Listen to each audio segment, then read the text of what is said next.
हाँ, अभी actually recording just on की है, इसलिए मैं एक बार रिपीट कर रही हूँ। मैं question number 15 NCERT bag exercise से आज का लेक्चर स्टार्ट कर रही हूँ। ठीक है, ये क्वेश्चन मैं अभी लिख रही हूँ स्क्रीन पर और अब हम आगे कंटिन्यू कर रहे हैं। तो क्वेश्चन में कुछ अभी ऐसा चल रहा है, एंथैल्पी ऑफ वेपराइजेशन, ऊपर डिग्री का साइन है एनसीईआरटी में, यानी स्टैंडर्ड एंथैल्पी है ये, ऑफ CCl4। इसका डाटा दिया है 30.5 किलोजूल पर मोल। ठीक है, फिर del FH, F for formation होता है, तो enthalpy of formation of CCl4, इसका डाटा आपको दिया है -135.5 किलोजूल पर मोल। फिर डेल AH, A होता है एंथैल्पी ऑफ एटोमाइजेशन, ये सब स्टैंडर्ड है। कार्बन का डाटा आपको दिया है, कार्बन में है 715 किलोजूल पर मोल। ठीक है, और अगेन डेल AH यानी enthalpy of atomization of chlorine, ये डाटा भी आपको दिया है 242 किलोजूल पर मोल। ठीक है, इतना कुछ आपको दिया है, 4 कंपोनेंट्स का डाटा दिया है और ये इक्वेशन दी गई है। इस इक्वेशन का डेल्टा H आपको फाइंड करना है। ठीक है, तो अब देखो इस क्वेश्चन में सिंपली डाटा दिया है, कोई इक्वेशन नहीं है। सिंबल दिया है, सिंबल मतलब enthalpy of vaporisation, enthalpy of formation, enthalpy of atomisation, again atomisation. आपको पहले इनकी इक्वेशंस फ्रेम करनी है। ठीक है, फिर उन इक्वेशंस को रीअरेंज करके और आपको ऊपर वाली इक्वेशन बनानी है। तो चलो यहां से मैं इस क्वेश्चन का सोल्यूशन स्टार्ट करती हूँ। सोल्यूशन होगा सबसे पहले इक्वेशन फ्रेमिंग। ठीक है, तो इक्वेशन फ्रेमिंग में सबसे पहले इक्वेशन हम लेते हैं एंथैल्पी ऑफ वेपराइजेशन, ठीक है, ऑफ CCl4। अब मुझे ये बताओ वेपराइजेशन का क्या मतलब होता है। वेपराइजेशन मतलब वेपर फॉर्मेशन, और वेपर फॉर्मेशन किसका होगा, लिक्विड का होगा ना। तो क्या मैं ये वाला जो सिंबल है डेल्टा H वेपराइजेशन नॉट, किसका, CCl4 का, इसको मैं ऐसे लिख सकती हूँ, CCl4 लिक्विड से CCl4 गैस बन रहा है, ये वेपराइजेशन हो गया। ठीक है, और इस इक्वेशन का जो वैल्यू है एंथैल्पी ऑफ वेपराइजेशन कितना है, 30.5 किलो। तो देखो मैंने इस सिंबल को देख करके, डेल्टा H वेपराइजेशन को देख करके ये equation, this is equation number 1, एक इक्वेशन मैंने फ्रेम की। अब मुझे दूसरी क्वेश्चन की दूसरी इक्वेशन फ्रेम करनी है, enthalpy of formation of CCl4। तो अब मैं दूसरा लिखती हूँ इसके अंदर, enthalpy of formation of CCl4।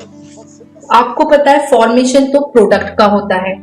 ठीक है, और इसका एक डाटा भी लिख लेते हैं, -135.5 -135.5।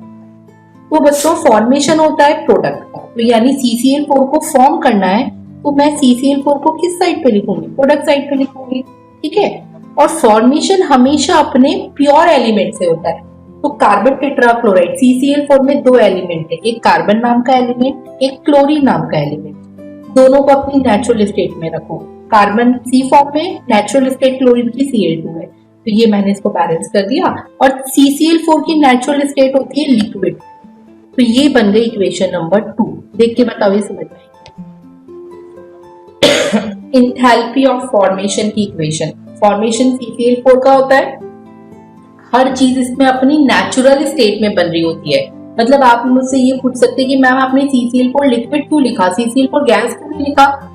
CCl4 की नेचुरल स्टेट लिक्विड है, आप लैब में जाके देखेंगे कार्बन टेट्राक्लोराइड लिक्विड फॉर्म में मिलता है। ठीक है, इसलिए मैंने यहाँ पे ये लिक्विड लिखा है, और अपने प्योर फॉर्म से बनेगा तो कार्बन प्लस क्लोरीन से बनेगा। ठीक है, अब मैं क्वेश्चन की third expression enthalpy of atomisation of carbon पे आती है। ठीक है, तो delta AH of C carbon, atomisation का मतलब मैंने लास्ट क्लास में बताया था, लड्डू वाले एग्जांपल से कि मोतीचूर का लड्डू है, छोटे छोटे खूब सारे मोती मिल गए तो बड़ा लड्डू बन गया।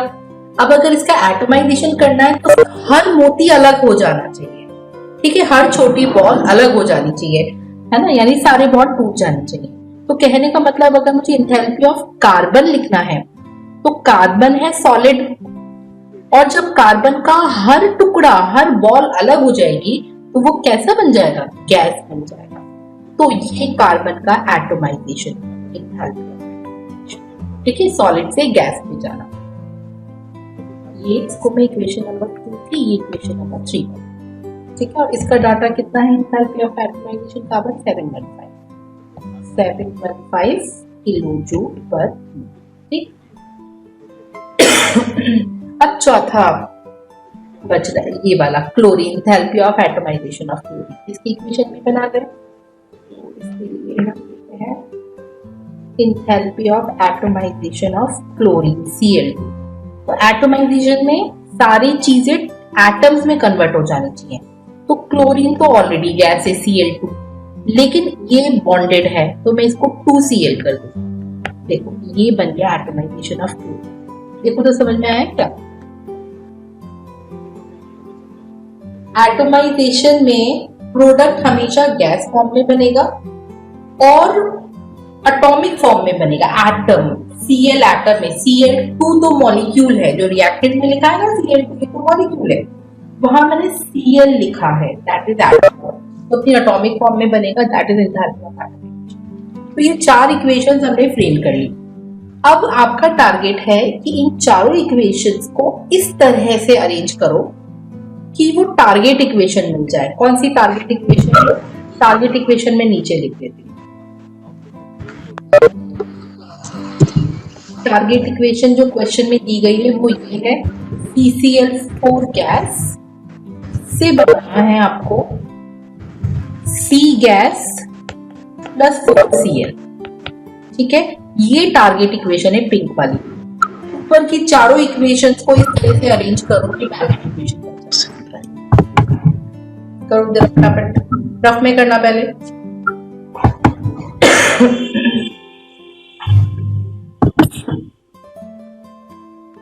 एक एक कंपोनेंट पकड़ते जाना। जैसे टारगेट में पहले हम पकड़ते हैं कार्बन को ले लेते हैं, कार्बन गैस। अब ऊपर की चारों इक्वेशन में देख के बताओ कार्बन गैस कौन सी इक्वेशन में है और प्रोडक्ट साइड में, देख के बताओ तो। थर्ड येलो वाली इक्वेशन में, थर्ड प्रोडक्ट साइड में।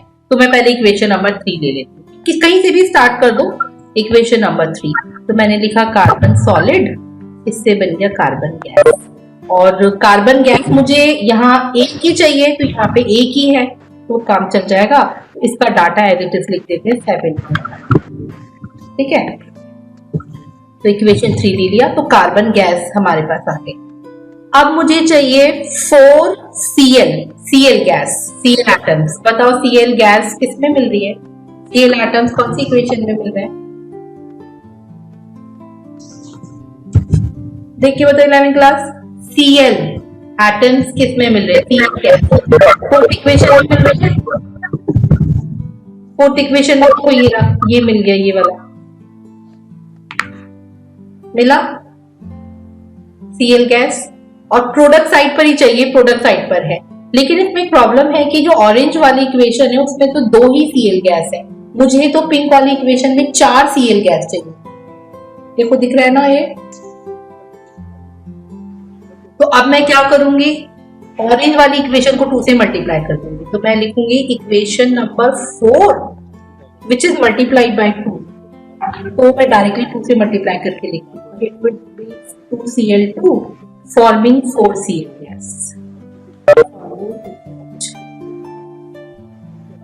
forming 4Cl gas। अब ऐसे में मुझे इसके डाटा को भी 2 से मल्टीप्लाई करना पड़ेगा। इसका डाटा कितना था जरा हम देखिए। इसका डाटा था 242, तो इसका डाटा था 242 इंटू 2। इसके डाटा को भी मैंने मल्टीप्लाई कर दिया, ये सारा डेल्टा एच का डाटा है, ठीक है। तो मेरे पास 2 चीजें मैंने सेट कर दी, C सेट कर दिया और Cl सेट कर दिया। अब मुझे CCl4 गैस चाहिए। अब जरा ऊपर की इक्वेशन में देख के बताओ CCl4 गैस का है,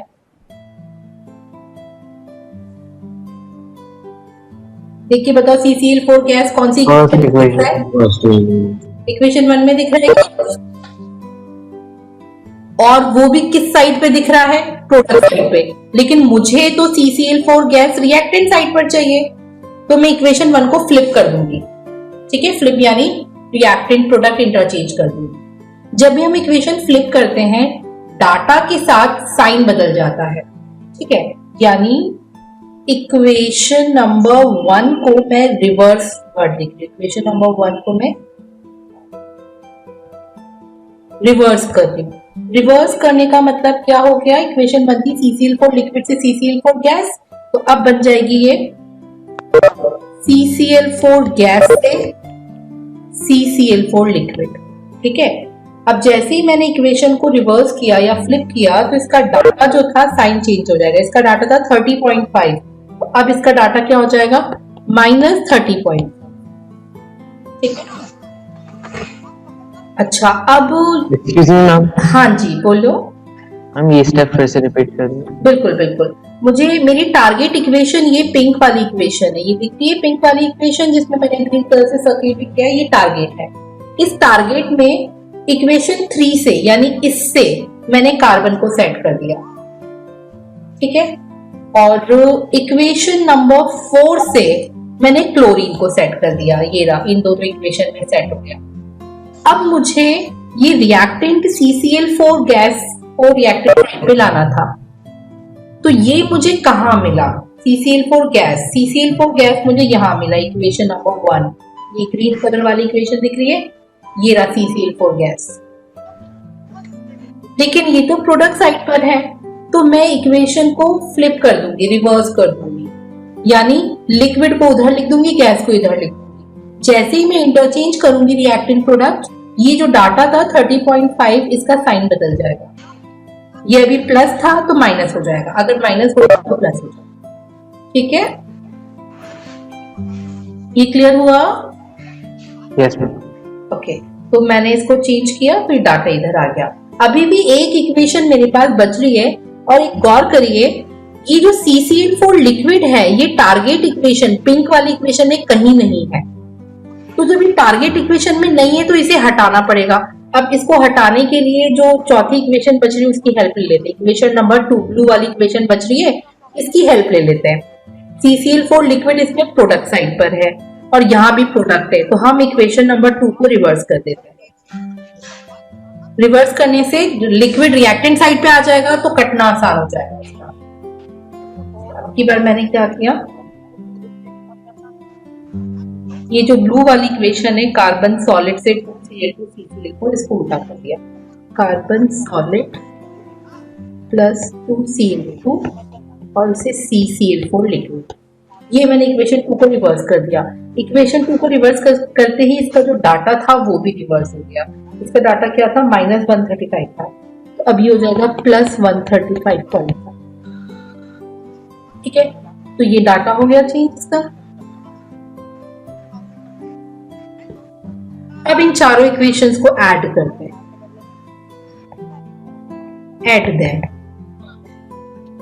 ऐड करने के दौरान कॉमन कंपोनेंट काटेंगे। कॉमन कंपोनेंट कैसे करते हैं? रिएक्टेंट साइड एक पार्टी है, प्रोडक्ट साइड एक पार्टी है। सारे रिएक्टेंट को एक साथ रख लो, सारे प्रोडक्ट को एक साथ रख लो। जो चीज रिएक्टेंट में अगर वो चीज प्रोडक्ट में भी बैठी है तो कट जाएगी। ठीक है, अब देखो जैसे कैसे कटेगा। CCl4 लिक्विड रिएक्टेंट में भी है, CCl4 लिक्विड प्रोडक्ट में भी है, ये दोनों कट गए। और देखो क्या कॉमन दिख रहा है?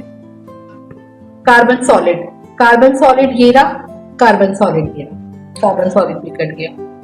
और देखो और कुछ कॉमन दिख रहा है, ये रहा 2Cl2, 2Cl2 दोनों साइड पर है, ये भी कट गया। अब क्या क्या बचा? ये बचा, ये है और ये है। ठीक है, देखो क्या बचा, हम अब इसको लिख लें। तो CCl4 gas forming 4 chlorine gas plus carbon gas. और आप कंपेयर करिए, तो जो आपकी टारगेट इक्वेशन थी वो ये पिंक वाली इक्वेशन जो है वो देखो सेम बन गई, देखो दिख रहा है। तो ये टारगेट इक्वेशन आ गई यहाँ। तो ये आ गई आपकी टारगेट इक्वेशन, और इसी का डेल्टा एच चाहिए था। इसका डेल्टा एच कैसे निकालोगे? ऊपर वाले सारे डेल्टा एच को ऐड कर दो, ठीक है। ऊपर वाले ये वाला, फिर ये वाला, फिर ये वाला, फिर ये वाला, जिसको मैंने येलो कलर से भी सर्किल किया है, इन सारे डाटा को ऐड कर दो। चलो ऐड करते हैं। तो इसका डेल्टा एच वुड बी था 715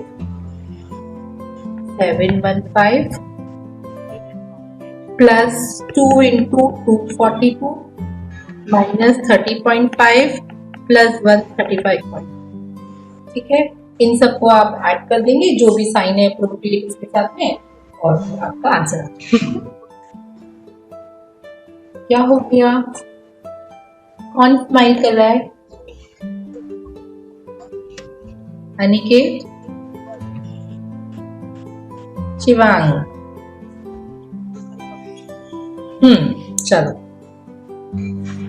बताओ फटाफट इसका आंसर सॉल्व करके। मैम तो हम रिएक्शन साइड और प्रोडक्ट साइड में मतलब दोनों साइड से काट सकते हैं दूसरे को। हाँ, मतलब रिएक्टिंग प्रोडक्ट में कोई चीज सेम नहीं होनी चाहिए। रिएक्टेंट तो हम जो यस मैम,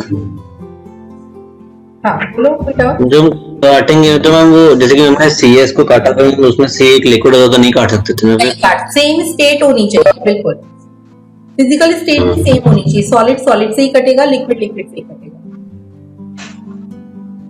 ओके। इसका आंसर लिख दो फटाफट। इसका आंसर जो मेरे पास है वो मैं आपको बता दूंगी।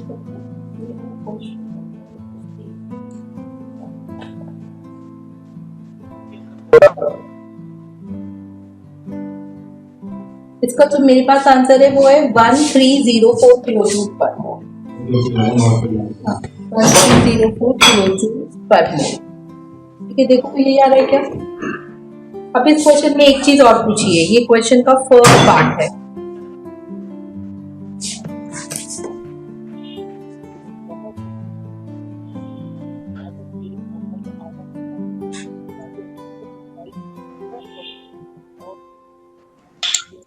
मेंबर रिपीट कर दीजिए मैम आंसर। 1304 किलो जूल पर मोल लिखा है मैंने, स्पीड पे देखो। यस मैम, यही आ रहा है। और इसके सॉल्यूशन में किसी को कोई परेशानी आई हो तो बताओ।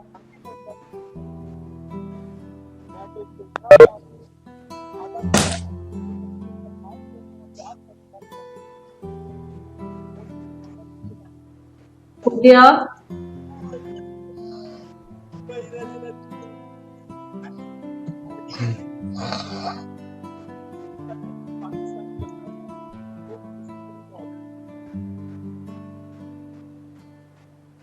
कृष्णा अपना माइक बंद कर लो क्या? कृष्णा और शिवांग आप दोनों को शेयर करो। और अनिकेत यहाँ हो?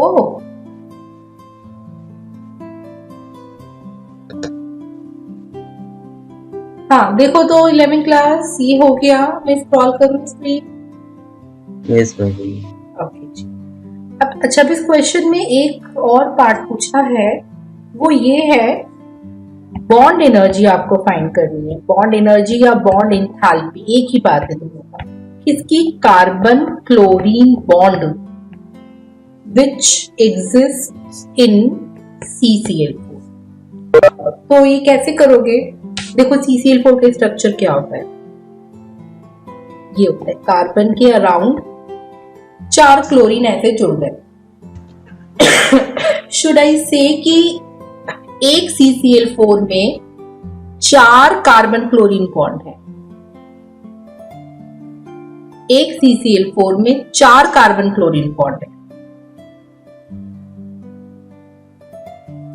और जो टारगेट इक्वेशन है उस पे गौर करिए।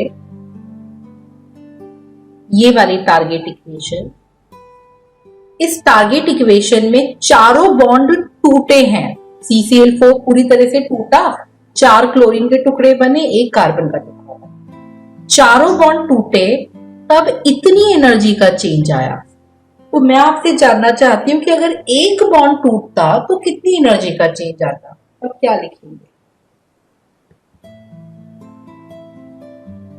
should I write the bond energy of one carbon chlorine bond is, ये जो आंसर आया जिसको मैं ग्रीन कलर से भी आंसर पिक कर रही हूँ, 1304 डिवाइडेड बाय 4।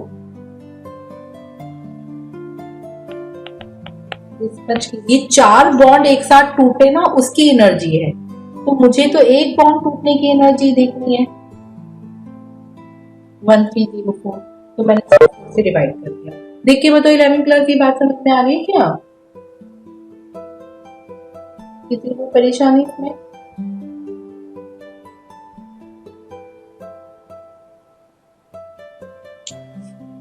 फिर से एक्सप्लेन कर दीजिए।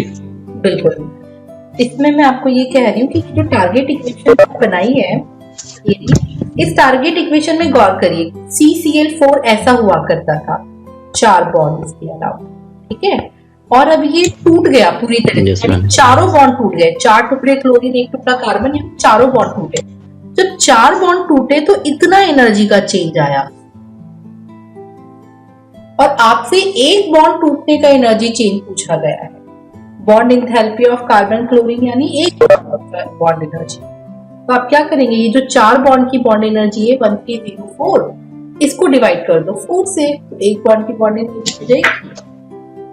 यस मैम, 4 से डिवाइड, ठीक है। ओके। हाँ, तो ये एक 15 क्वेश्चन था जो काफी लंबा था। इसके बाद के क्वेश्चन इतने लेंथी नहीं है। तो now coming to question number 16। ये चीज जल्दी से नोट कर लो, फिर हम आगे बढ़ते हैं। Question number 16।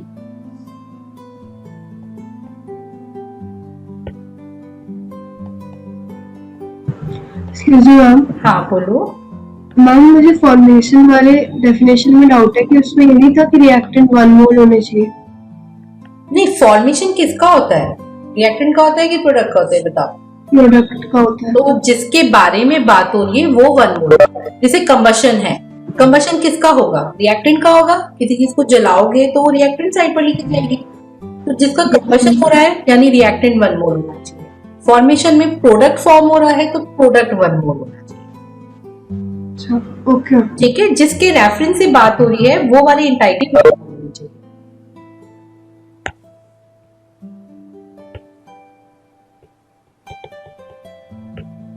हाँ भाई, ये क्वेश्चन है कितना सा। For an isolated system delta U is 0, what will be the delta S? सबसे पहले बताओ क्वेश्चन समझ में आया क्या?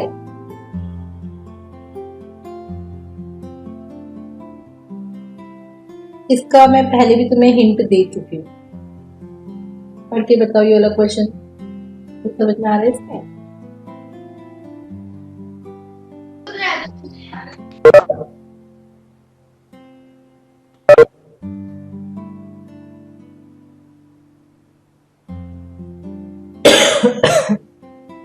कोई बताएगा ये समझ में आ रहा है क्या? मैंने तुम्हें बताया था कि हमारे साइंटिस्ट जो हैं वो हमारे यूनिवर्स को, हमारे ब्रह्मांड को एक आइसोलेटेड सिस्टम मानते हैं, और उस यूनिवर्स को वो ये कहते हैं, फर्स्ट लॉ ऑफ थर्मोडायनामिक्स में एनर्जी इज कंजर्व यानी डेल्टा U 0, यानी ना तो एनर्जी ब्रह्मांड में कहीं बाहर से आ रही है ना ब्रह्मांड से कहीं बाहर जा रही है। तो पूरे ब्रह्मांड की एनर्जी कंजर्व है, वो खाली ट्रांसफॉर्म हो रही है एक फॉर्म से दूसरे फॉर्म में, लेकिन ना बाहर जा रही है ना वो आ रही है। ठीक है, तो ये फर्स्ट लॉ था। लेकिन डेल्टा S था डिसऑर्डरनेस।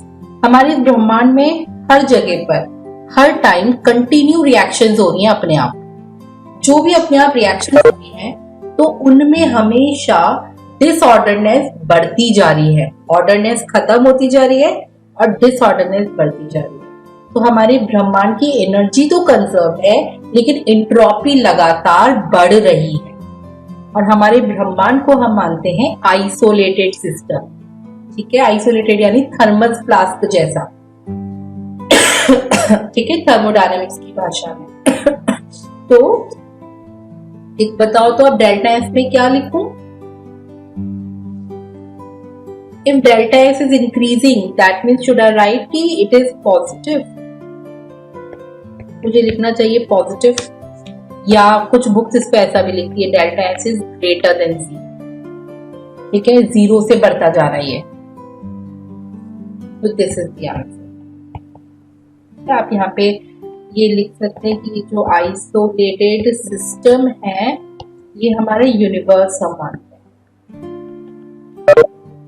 और डेल्टा यू यानी first law of thermodynamics, it's energy is conserved, energy is conserved.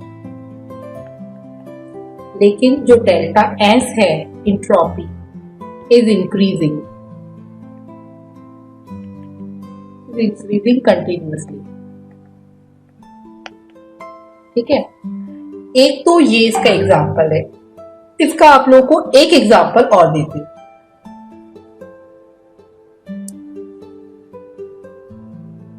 इसके एक एग्जाम्पल हम कुछ ऐसे लेते हैं कि 2 सिलेंडर्स लेते हैं। ठीक है, ये इसका मैं एग्जाम्पल 1 मैंने रिवर्स कर दिया, एग्जाम्पल 2 सिलेंडर्स हैं। ठीक है, ये एक ऐसा मैं बना देती हूँ सिलेंडर, और इसको हमने एक और सिलेंडर से कनेक्ट कर दिया।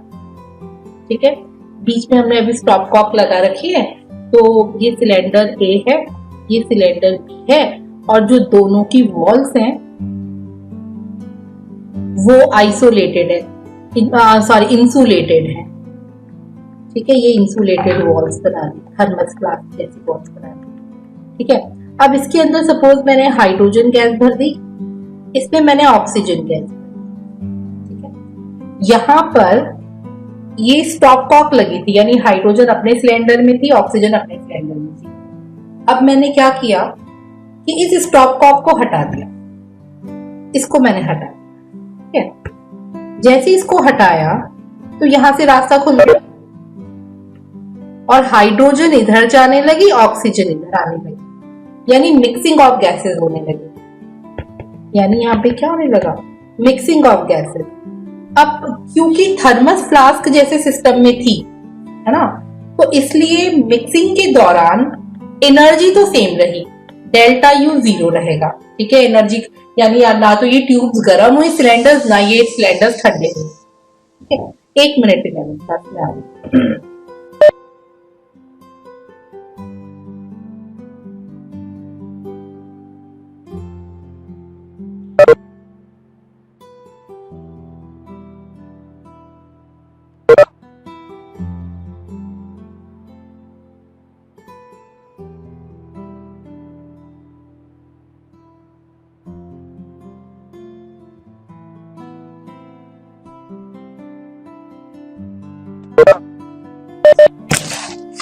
हाँ, तो यानी मिक्सिंग के दौरान ना तो ये सिलेंडर्स गर्म हुए ना ठंडे हुए, इनकी एनर्जी कंजर्व नहीं, लेकिन वैरायटी बढ़ गई।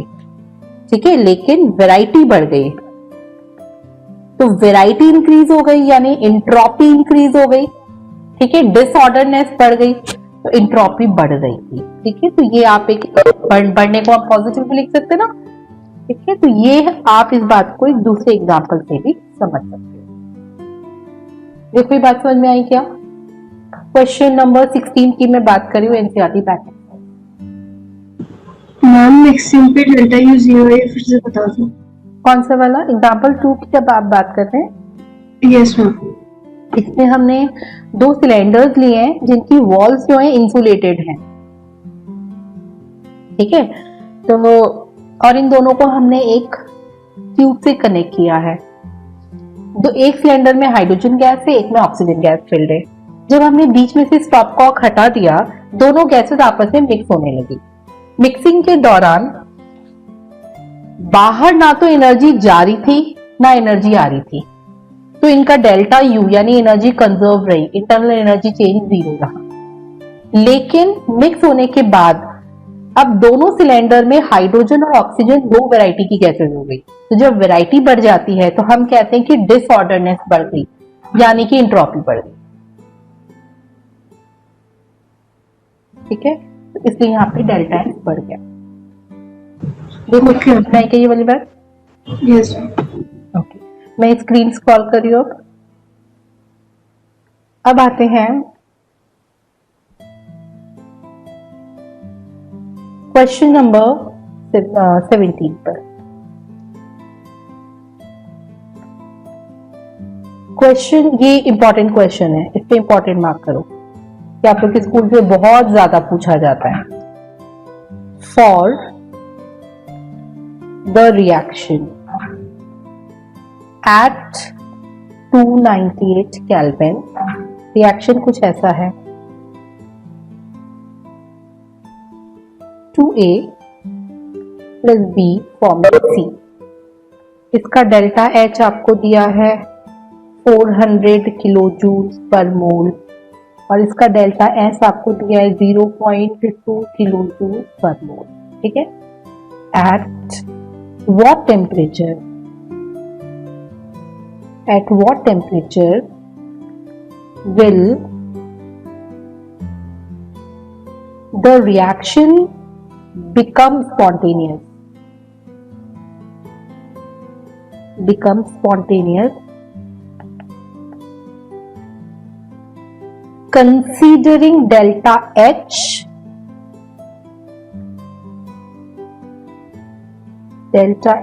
and delta S to be constant over the range of temperature। delta H मैं अभी शॉर्ट में लिखती हूँ, ठीक है, delta H and delta S constant, बस मैं इतनी सी बात लिखती हूँ। Over the range of temperature इन्होंने लिख के दिया है। तो वही क्वेश्चन पढ़ के बताओ, क्वेश्चन समझ में आया क्या? एक रिएक्शन है hypothetical 2A plus be forming C, उसका डेल्टा एच आपको दिया है, डेल्टा एस आपको दिया है। At what temperature reaction will become spontaneous. Okay, चलिए नेक्स्ट क्वेश्चन स्टार्ट करते हैं।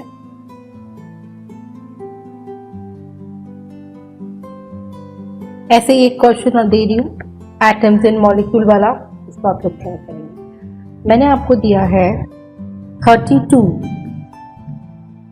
ग्राम्स, नहीं चलो 32, चलो ठीक है 32 लेकर 32 grams O2।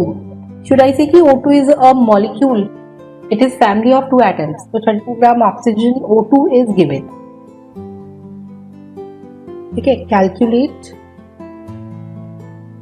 first part moles of O2 molecule and second part moles of O atoms, करके बताओ।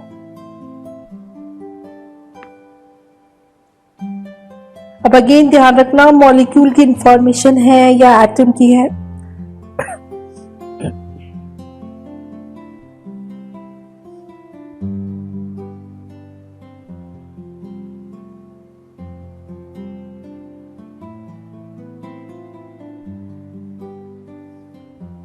O2 मॉलिक्यूल की इंफॉर्मेशन है और यहां पूछी भी मॉलिक्यूल की है।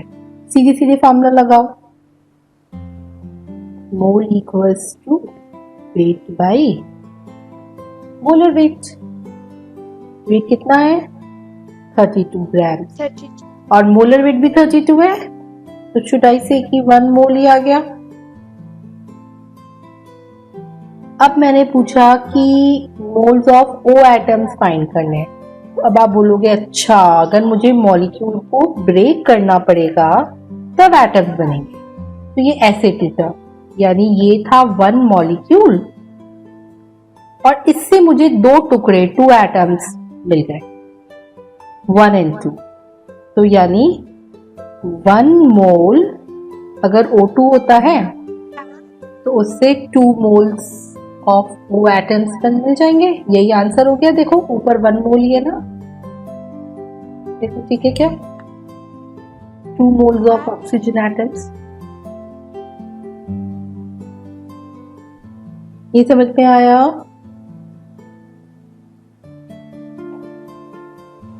Yes, ma'am. Okay, चलिए coming to the next question.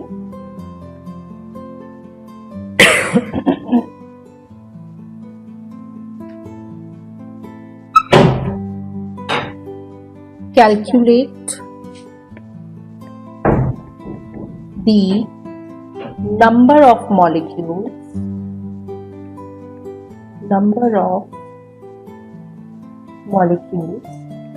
इन, अब मैं रैंडम क्वेश्चन दे रही हूँ, ठीक है। रैंडम का मतलब कि जितनी वैरायटी मैंने कराई है वो सारी वैरायटी मिक्स करके दे रही हूँ, ठीक है। Calculate the number of molecules in 5050 grams of calcium carbonate। ये क्वेश्चन का फर्स्ट पार्ट है। क्वेश्चन का second part, calculate the number of total atoms in 50 grams calcium carbonate, ठीक है। ये क्वेश्चन का सेकंड पार्ट है, करके बताओ।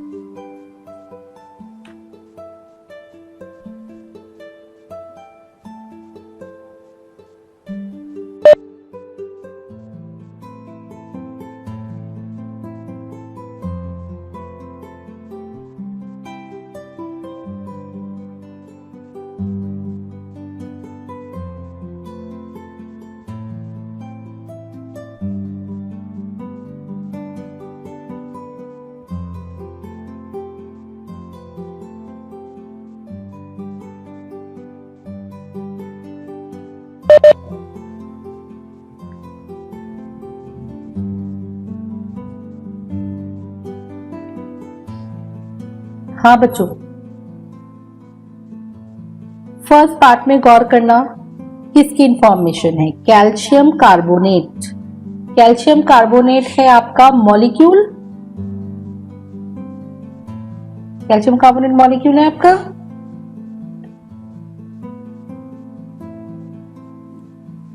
और इंफॉर्मेशन किसके बारे में पूछी है? Calculate the number of molecule, यानी ग्राम दिया है और एन नॉट पूछा है, तो weight upon molar weight equals to N naught by Avogadro. किसके लिए रखोगे? फॉर कैल्शियम कार्बोनेट, ठीक है। वेट कितना है? 50 ग्राम्स। कैल्शियम कार्बोनेट का मोलर मास, कैल्शियम का होता है 40, कार्बन का होता है 12, 3 ऑक्सीजन पर oxygen 60, this equals to n naught upon 6.022 into 10 की पावर 23। तो यहां से जो निकलेगा वो क्या निकलेगा? क्या मैं बोल दूं n not of calcium carbonate निकल जाएगा कितना? 50। कैल्शियम कार्बोनेट का मोलर मास ऐड करोगे तो 48 और 100 आ रहा है पूरा, 100 इंटू 6.022 इंटू 10 की पावर 23, ठीक है। तो ये तो कितना आ गया? 3 पॉइंट समथिंग, 6.022 by 2, ठीक है। बताओ कितना आया?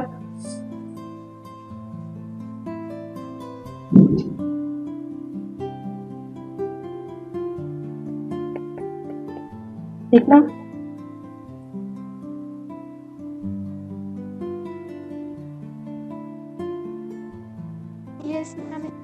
ठीक है बच्चों। तो ये आ जाएगा this much number of calcium carbonate.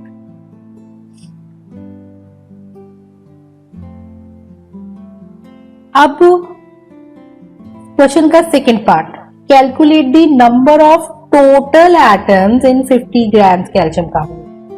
ये कैसे करोगे जरा ये बताओ।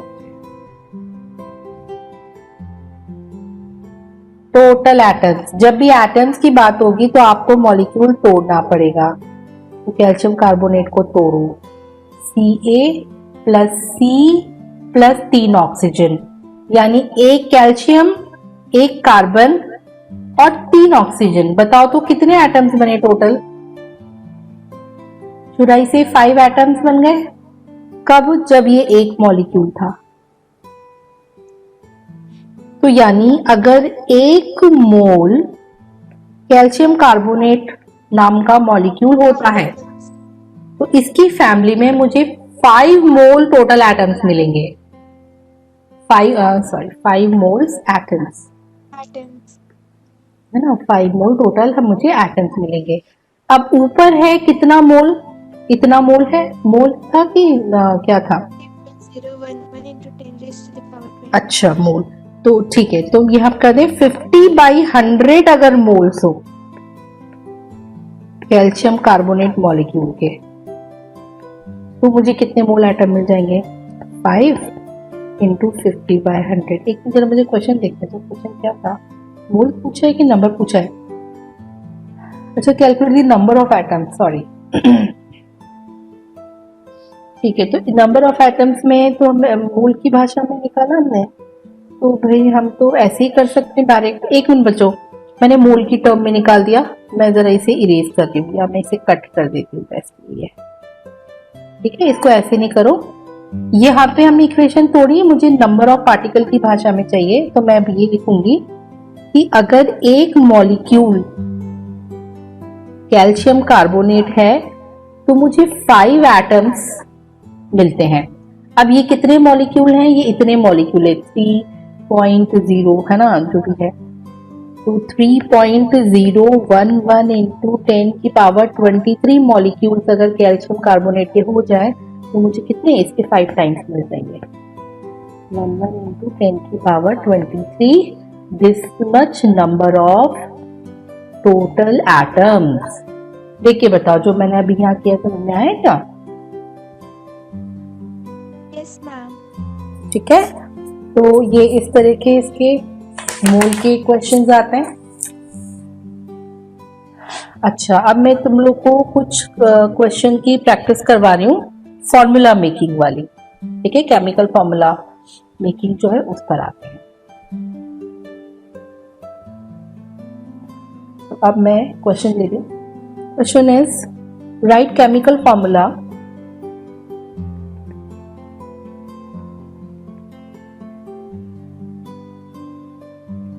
write chemical formula of all the compounds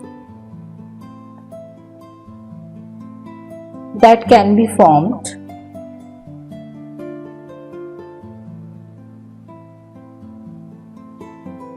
by the combination of following ions,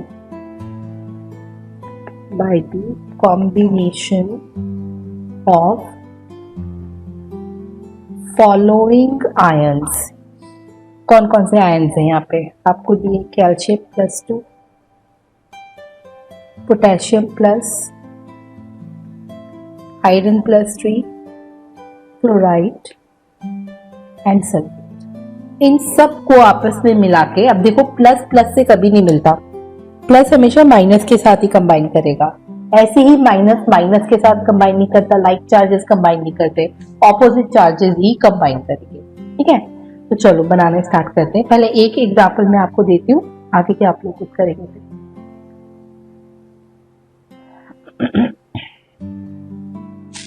तो कैल्शियम +2 मैंने लिखा। ठीक है, इसको मैं रेट करती हूँ Cl- के साथ में। तो अब आपको क्या करना है, इसका 2 मैग्नीट्यूड Cl-1 है तो इसका 1 मैग्नीट्यूड, इनको क्रॉस मल्टीप्लाई करना है। ठीक है, तो कैल्शियम की सबस्क्रिप्ट में क्लोरीन वाला 1 और क्लोरीन की सबस्क्रिप्ट में कैल्शियम वाला 2, ये बना। अक्सर फॉर्मूला में जो 1 नंबर होता है उसको हम 1 लिख के शो नहीं करते, वो एक एटम लिख देते हैं, तो यानी ये क्या बन गया? CaCl2, ये इसका फॉर्मूला बन गया। चलो आगे का तुम बनाना स्टार्ट करो। अब पोटेशियम को क्लोराइड के साथ में लिंक करके बताओ।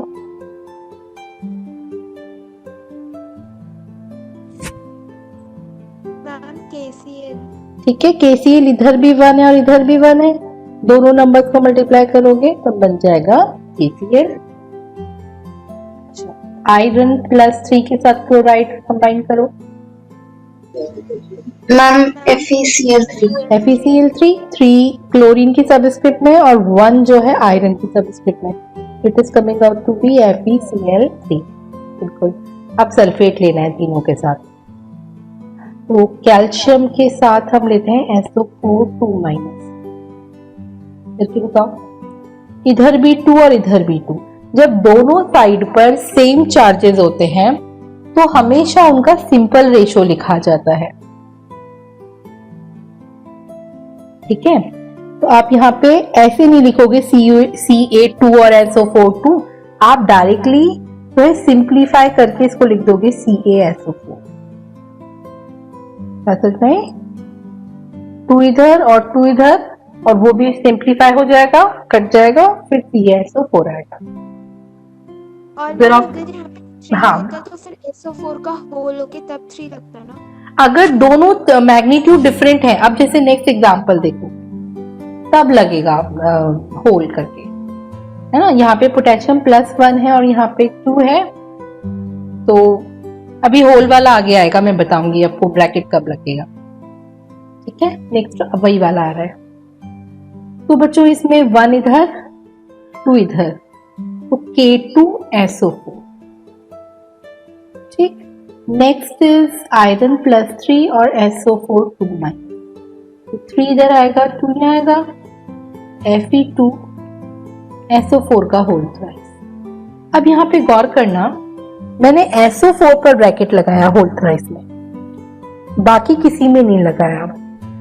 बात यह है कि जो SO4 जो आयन है वो एक अकेले एटम से नहीं मिला है वो ग्रुप ऑफ एटम से मिलके बना है, तो यानी थोड़ा कॉम्प्लेक्स टाइप का आयन है, सिंपल आयन नहीं है। जैसे पोटेशियम है, के एक ही एटम है, एक ही आयन है, क्लोरीन है, एक ही एटम है, एक ही आयन है, लेकिन SO4 एक सल्फर और 4 ऑक्सीजन मिले तब जाकर के SO4 नाम का मॉलिक्यूल या आयन बना। तो ये जो कॉम्प्लेक्स आयन जब होता है जिसमें मल्टीपल एटम्स हो, अगर उसका रिपीटेशन लिखना हो, 1 से ज्यादा बार अगर वो रिपीट हो रहा है, तो फिर उसके आगे होल बनाते हैं। तो ये जो कॉम्प्लेक्स आयन है SO4, इसके आगे कब बनेगा ब्रैकेट, जब इसका नंबर 1 से ग्रेटर होगा। जैसे K2SO4 में तो एक ही सल्फेट है ना, तो यहाँ पे देखो इन्होंने ब्रैकेट नहीं बनाया, लेकिन अब यहाँ पे सल्फेट थ्राइस हो गए तो विद इन ब्रैकेट लिखा है। जो मैंने कहा वो क्लियर हुआ सबको? मैम एल्यूमिनियम सल्फेट का भी ऐसे ही होगा ना। फिर से बोलो, एल्यूमिनियम सल्फेट बनाते हैं। चलो, एल्यूमिनियम +3 और SO4 2- है, 3 इधर 2 इधर। एल्यूमिनियम तो सिंपल आयन है, एक ही एटम से है, तो Al को तो 2 ही लिख दोगे, लेकिन यहाँ पे जो SO4 है ये कॉम्प्लेक्स आयन है और ये 1 से ज्यादा बार रिपीट हो रहा है, तो बिल्कुल ये ऐसे ही लिखा जाए। समझ में आया? अच्छा, मैं तुम्हें कुछ NCERT के एग्जाम्पलर्स के क्वेश्चंस देती हूँ, ठीक है, इसकी प्रैक्टिस करते हैं। एग्जाम, ये क्वेश्चन सुन लो जरा। Which of the following represents the correct chemical formula? Okay, ये इसी पर ही बेस्ड है तो मैं इसको जरा शॉर्ट में लिखती हूँ। Select the correct chemical formula. First is CaCl, second is BiPO4, Bi is bismuth, third is NaSO4 and the fourth one is NaS.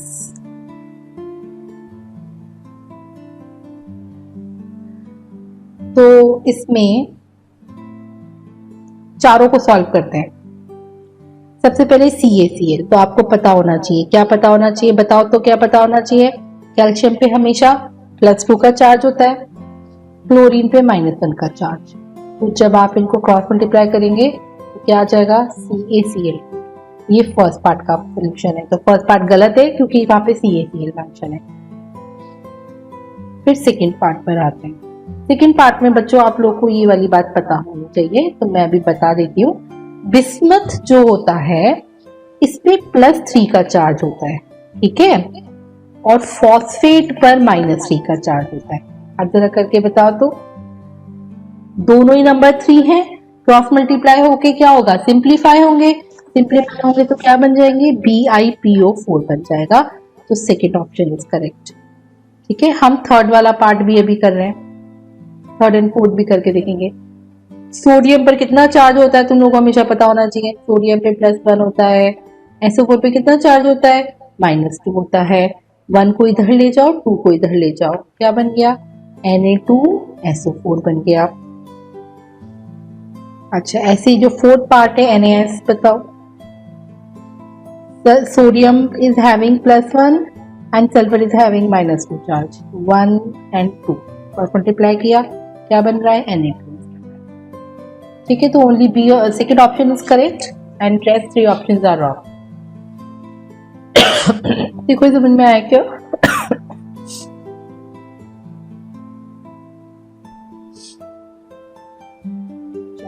Yes ma'am. हाँ, कोई रिपीट करना है क्या मुझे? ओके, नाउ एग्जाम्पल का क्वेश्चन नंबर 2 पर आ रहे हैं। Write the molecular formula of the following compounds. अब आपको नेम दिया है and you have to write molecular formula. Write the molecular formula of the following compounds। जो first is copper, with in bracket Roman numeral में लिखा है 2 bromide. ये जो मेटल के बाद, कॉपर के बाद विद इन ब्रैकेट लिखा होता है वो कॉपर का चार्ज होता है। ठीक है, तो इसका मतलब ये है कि अच्छा कॉपर तो +2 में है। ब्रोमाइड का चार्ज आपको पता होना चाहिए, जो कि हमेशा क्या होता है -1 होता है। ये मैंने तुम्हें टेबल्स में लिखवाया भी है। तो आप इसको मल्टीप्लाई करो तो 2 इधर और 1 इधर, क्या बन गया CuBr2। देख के बताओ समझ में आया क्या?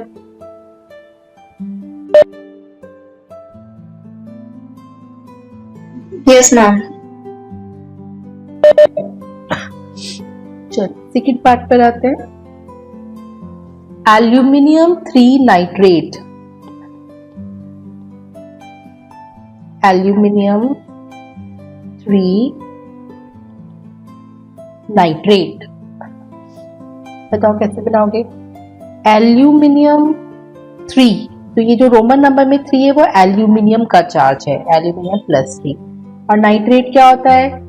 NO3 पे -1, ये आपको याद होना चाहिए। ठीक है, ये मैं आपको आयंस लिखवा चुकी हूँ। तो एल्यूमिनियम नाइट्रेट, अब जरा मल्टीप्लाई करो, 3 comes under NO3 and 1 comes under aluminium, तो Al। अच्छा, अब देखो NO3 कॉम्प्लेक्स आयन है, सिंपल आयन तो नहीं है। 1 नाइट्रोजन और 3 ऑक्सीजन से मिलके बना है और इसका रिपीटेशन 3 बार हुआ, तो I am writing it in with in bracket. तो AlNO3 whole thrice. Third part पर आते हैं। Calcium 2 phosphate. अब बताओ कैसे करें? ये जो 2 नंबर है रोमन न्यूमरल में, ये किसका चार्ज होगा? कैल्शियम का होगा, Ca का होगा, तो मैं Ca पे +2 रख दूं। फॉस्फेट होता है बच्चों PO4 ऊपर 3-, ये आपको याद होना चाहिए। ठीक है, 2 इधर और 3 इधर आएगा, क्या बना दोगे? CaPO4 का, नहीं सॉरी, क्या Ca3PO4 का होल ट्वाइस। देखना मैंने ठीक बनाया क्या?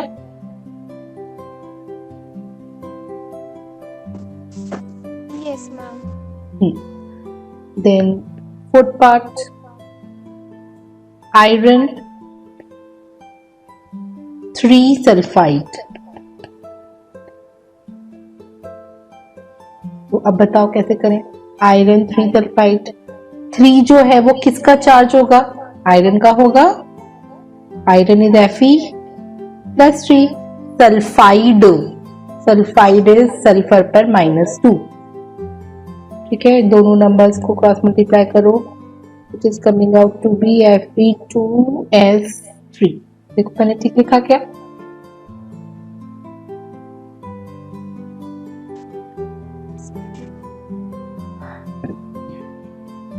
Then mercury 2 chloride, mercury 2 chloride. Mercury का सिंबल है Hg और Hg पे +2 है ना, मर्करी 2 मतलब Hg पे +2, और क्लोराइड यानी Cl-1, 2 इधर और 1 इधर, तो ये क्या बन जाएगा HgCl2। देखो साइन क्लास समझ में आ रहा है क्या? Then magnesium 2 acetate, magnesium 2 acetate, तो मैग्नीशियम पे +2 एसीटेट आयन कौन सा होता है CH3COO-1, ये एसीटेट होता है, ठीक है। तो 2 इधर और 1 इधर, क्या बन जाएगा NgCH3COO का होल ट्वाइस।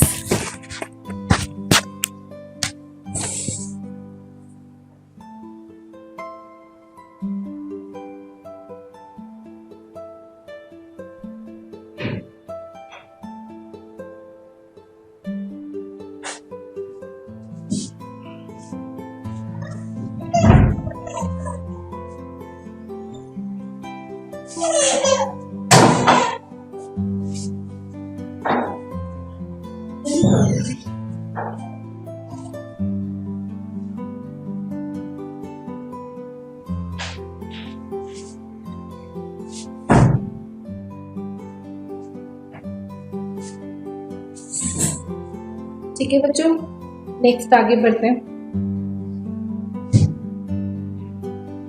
ऐसे ही कुछ और फॉर्मूलाज है। Right the molecular formula of all the compounds that can be formed by the following combinations. तो मैं आपको कुछ कॉम्बिनेशंस देती हूँ, ठीक है।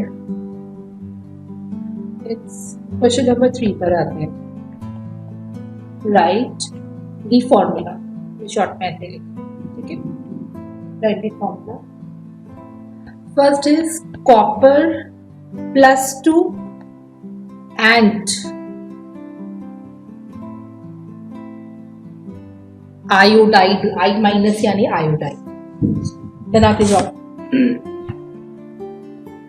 Second is ferric iron +3 and SO4 2-. Third is sodium +1 and phosphate PO4 3-. बना दो इनका फटाफट। तो देखो इसका क्या बनेगा, कॉपर +2 एंड I-, 2 इधर और 1 इधर, तो CuI2। देखो तो मैंने ठीक बनाया क्या। इसका क्या बनेगा, आयरन पे +3, SO4 पे 2-, 3 यहाँ 2 यहाँ, तो Fe2 और SO4 होल थ्राइस। इसी तरह से सोडियम +1 एंड PO4 पे 3-, तो 1 यहाँ 3 यहाँ, Na3PO4। देखो तो क्लियर हुआ क्या।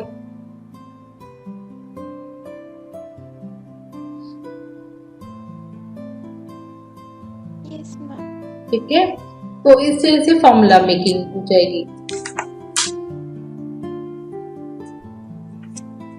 अच्छा, मैंने तुम लोगों को लास्ट क्लास में एक होमवर्क दिया था। मैंने कहा था कि हर बच्चा मूल कॉन्सेप्ट के 4 न्यूमेरिकल बना के लाएगा।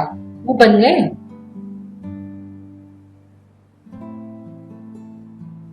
हाँ, अभिषेक अपने क्वेश्चन बता फटाफट। अभिषेक है यहाँ, रचना। हाँ रचना, क्वेश्चन बने बेटा?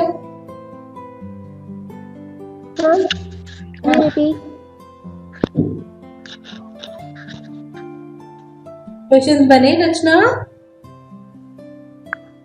No mama, I forgot। नहीं बने, भूल गए? Yes ma'am. अगली बार ध्यान रखना है। सारे बच्चों को मैं कह रही हूँ, मोल कॉन्सेप्ट के 4 न्यूमेरिकल हर बच्चे को बनाने हैं, ठीक है। नेक्स्ट टाइम में मैं आप लोगों के क्वेश्चंस जो है वो क्लास में डिस्कस करूंगी। हर बच्चे के क्वेश्चन सभी को करने होंगे, ठीक है। ये ऐसा टॉपिक है कि इसमें जब तुम खुद फ्रेमिंग करोगे तो तुम्हें अपने आप से क्वेश्चन की पकड़ आनी चाहिए। सुन लिया?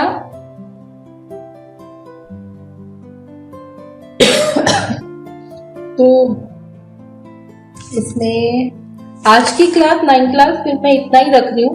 अब बस इस चैप्टर में खाली तुम्हारी प्रैक्टिस पार्ट ही बचा है, ठीक है। थ्योरी पार्ट तो ऑलमोस्ट अब मुझे और कुछ दिख नहीं रहा, तो मैं नेक्स्ट क्लास में इसकी बस न्यूमेरिकल्स की ही प्रैक्टिस कराऊंगी, इसके वैरायटी ऑफ क्वेश्चंस की ही तुम लोगों को प्रैक्टिस कराऊंगी। मैम हाँ बोलो बोलो बोलो तपस्या। मैम ये मोनोवेलेंट आयन क्या होता है? फिर से बोलो। Monovalent ions. Anion yes. हाँ देखो देखो, मोनोवेलेंट, मोनो यानी वन, यानी हैविंग वन वैलेंसी। अब आप अगर मोनोवेलेंट, एक मिनट, मोनोवेलेंट एनायन की बात कर रही हूँ, ठीक है। तो एनायन यानी माइनस चार्ज, ठीक है। तो एनायन का मतलब इसके एग्जाम्पल देखते हैं। Cl पे -1, ठीक है, या ब्रोमीन पर -1, या NO3 पे -1, ठीक है, या आयोडाइड पे। ये सारे वो एनायंस हैं which are having one charge, one मतलब one magnitude of charge, and because it is minus sign means they are anions. इसी तरीके से मोनोवेलेंट केटायन पर आते हैं। Monovalent cation again having one valency, लेकिन अब की बार कौन सा चार्ज होगा? Positive charge. यहाँ पे एनायन पे कौन सा चार्ज होता है? नेगेटिव चार्ज, ठीक है। अब इसके एग्जाम्पल देखो, जैसे Na+, जैसे H+, K+, ठीक है। तो ये सारे क्या है? NH4+ मोनोवेलेंट केटायन, यानी इन सब पर वन मैग्नीट्यूड का चार्ज। इसी तरीके से डाइवेलेंट भी होते हैं, डाइवेलेंट केटायंस। तो डाइवेलेंट केटायन, केटायन यानी पॉजिटिव चार्ज, तो डाइवेलेंट केटायन यानी having two valency, having two valency यानी टू चार्ज, ठीक है।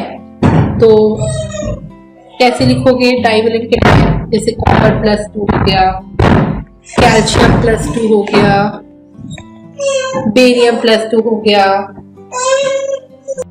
G2+.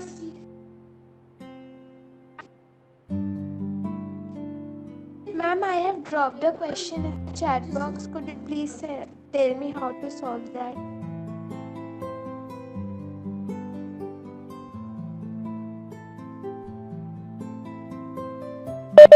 ओके, मैं चैट बॉक्स में क्वेश्चन देख रही हूँ। A monovalent anion has 10 electrons and 10 neutrons. The atomic number and mass number. Okay, पहले मैं तुम्हें एटॉमिक नंबर, मास नंबर ये बताती हूँ। तो ये तुम्हें अर्जेंटली चाहिए क्या, या नेक्स्ट क्लास में बताऊं? मैम अर्जेंटली तो नहीं है, बट हमारी स्कूल। हाँ, क्योंकि ये एनायन की बात हो रही है ना, मुझे पहले तुम्हें एटम्स के बारे में बताना पड़ेगा, इसलिए मैं कह रही हूँ कि अभी 5 मिनट में मीटिंग एंड हो जाएगी और हमारा ये टॉपिक बीच में रह जाएगा, ठीक है। इसलिए मैं कह रही हूँ इसको या तो नेक्स्ट क्लास में बताओ अगर अर्जेंसी नहीं है तो। Ma'am next class is okay, but ma'am आपकी नेक्स्ट क्लास होगी कब? क्योंकि मेरे 23rd से एग्जाम्स हैं। हाँ, 31st से अभी तो टाइम है ना बेटा, 31st में है ना। नेक्स्ट वीक में मेरी क्लास होगी, उसके अंदर हो जाएगा ये। हाँ, 31st से पहले मैं ले लूंगी तुम्हारी class. Ma'am my exams are starting from 23rd। अच्छा, 23rd से बोल रहे हो? अच्छा चलो ठीक है। तो मैं आपको बताती हूँ कि ऐसा होता है भाई, जो एटॉमिक नंबर होता है ना, जो पीरियोडिक टेबल में एटम्स का रोल नंबर होता है, उसको एटॉमिक नंबर कहते हैं। एटॉमिक नंबर को लिखा जाता है Z, ठीक। और एटॉमिक मास,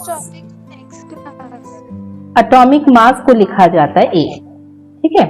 जो एटॉमिक नंबर Z होता है वो प्रोटॉन P के इक्वल होता है और P ही इक्वल के इलेक्ट्रॉन की इक्वल होता है फॉर न्यूट्रल एटम। एक न्यूट्रल एटम में जितना प्रोटॉन यानी प्लस चार्ज, इलेक्ट्रॉन यानी माइनस चार्ज, तो एटम न्यूट्रल है क्योंकि प्लस माइनस का चार्ज इक्वल है, वही उसका एटॉमिक नंबर की इक्वल है। और जो मास नंबर होता है या एटॉमिक मास होता है वो प्रोटॉन प्लस न्यूट्रॉन की इक्वल होता है, ठीक है। तो पहले तो आपको ये फॉर्मूला याद होने चाहिए।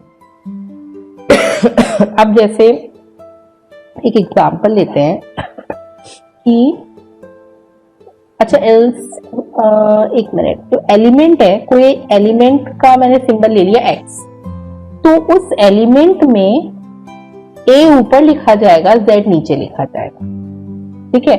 और अगर उसके ऊपर कोई चार्ज है तो वो यहां लिखा जाएगा, ये उसका सिंबल होता है। यानी कि क्या मैं बोल दूं, प्रोटॉन प्लस न्यूट्रॉन का नंबर ऊपर लिखा जाएगा, ठीक है, और Z का यानी प्रोटॉन का नंबर यहाँ लिखा जाएगा और चार्ज यहाँ पर लिखा जाएगा। चार्ज यानी +2 -2 +3 -3 इस तरह के यहाँ पे लिखे जाएंगे, ठीक है। अब एग्जाम्पल देते हैं। Please repeat it. हाँ बोलो। Ma'am, could you please repeat it? थोड़ा तेज बोलो बेटा, मुझे आपकी आवाज नहीं आई। Ma'am, I'm saying to repeat it. अच्छा, ओके ओके ओके। तो देखो बेटा, एटॉमिक नंबर का सिंबल होता है Z, ये प्रोटॉन और इलेक्ट्रॉन के इक्वल होता है। एटॉमिक मास का सिंबल होता है A, ये प्रोटॉन प्लस न्यूट्रॉन के इक्वल होता है। जब भी हम ऑन पेपर किसी एलिमेंट को लिखते हैं तो इसकी ये जो अपर लेफ्ट कॉर्नर है ऊपर A रखते हैं, ठीक है, और लोअर लेफ्ट कॉर्नर पे Z रखते हैं और अपर राइट कॉर्नर पे चार्ज रखते हैं। A का मतलब प्रोटॉन प्लस न्यूट्रॉन का नंबर ऊपर रखेंगे, प्रोटॉन का नंबर नीचे रखेंगे, प्रोटॉन यानी इलेक्ट्रॉन का नंबर, और चार्ज इधर रखेंगे। मैं अब तुम्हें एक एग्जांपल देके बताती हूँ। जैसे हम लेते हैं हाइड्रोजन। सबसे पहले जो हाइड्रोजन एटम है उसका डिजाइन कुछ ऐसा होता है,